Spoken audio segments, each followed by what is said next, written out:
Party debate after the 2010 presidential elections. And we thought it would be not only a terrific idea, but something that would be good for our viewers. And so we decided to do a debate, and shortly thereafter we had to decide where we would do it. And Florida turned out to be a natural location to do a Tea Party debate for a lot of reasons. The Tea Party movement is very active in Florida. Your new governor here in Florida is someone who was elected with a great deal of Tea Party support. And also, a year from now, the Republican nominee for President of the United States will be crowned here in Tampa at the Republican National Convention. So for all the reasons in the world, we thought Tampa would be the right place to do this debate, and we think that this is the right time to do it. As I'm sure you all know, September 12th is a significant day for the Tea Party movement, and so hence today, the day that we're doing the debate.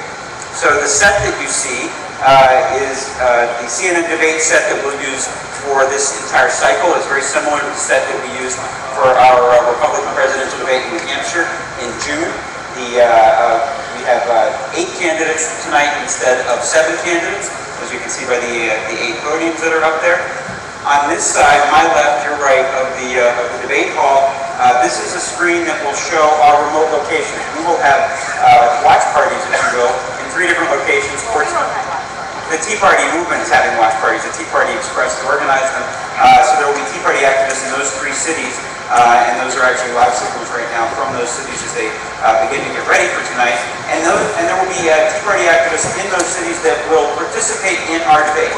We've invited them to ask questions of the candidates, so questions will come tonight from Tea Party activists in those 3 cities, from Tea Party activists here in the hall. If you look at the red chairs where you're standing, these will be full of Tea Party activists from Florida and from around the country. We've got Tea Party groups from over 30 states that are going to be represented in this hall, plus quite a number of Florida Tea Party groups. And this debate is co-sponsored by over 150 Tea Party groups from around the country. So there's a lot of involvement with the Tea Party movement in this event. On the other side of the hall, my right, your left, is a screen that will show a running collection of comments and questions that are coming in via social media, whether it's Twitter, Facebook, our CNN.com, CNNpolitics.com website. We will bring those to the attention of our viewers. Of course, they'll be visible online, and we'll also attempt to take questions from social media that we get during the debate. So we very well may take one, if not one of those questions, and a question that comes in during the debate. During our last debate, our hashtag was the #1 worldwide trending topic on Twitter, which is a pretty significant thing. The hashtag for tonight's debate is #CNN Tea Party. #CNN Tea Party on Twitter. So that's a little bit about the hall. There are about how many people in this room? About 1,000 people in this room, and of course millions watching on television. We have 12 cameras that will be shooting this event.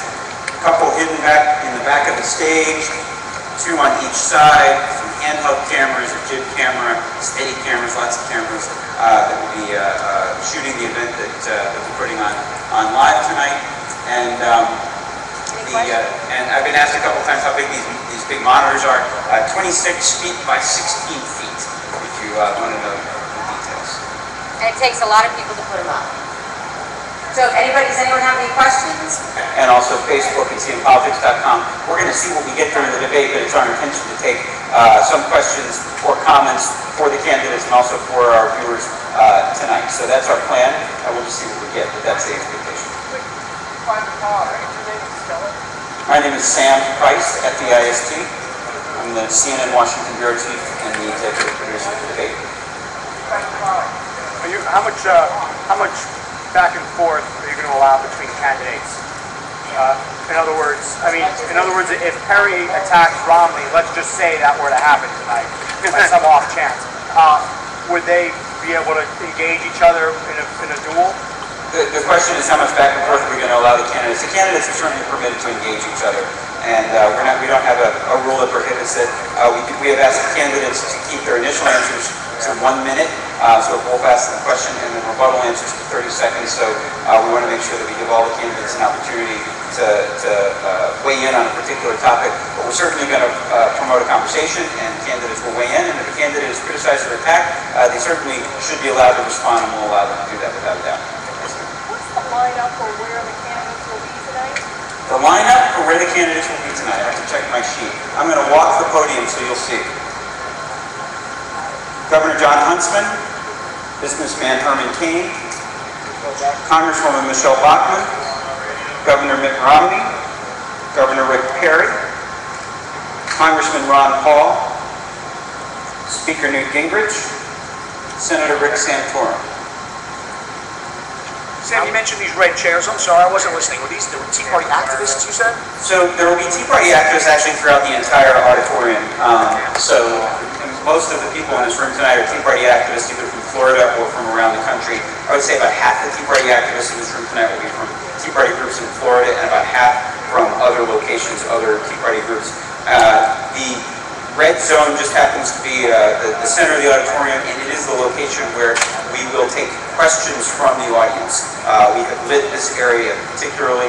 There are Tea Party activists who will be sitting throughout the hall. There will also be guests of the campaigns, whether it be family members or spouses or other guests that have come from the campaigns who may or may not be affiliated with the Tea Party. How'd they get invited? How'd the Tea Party activists get invited?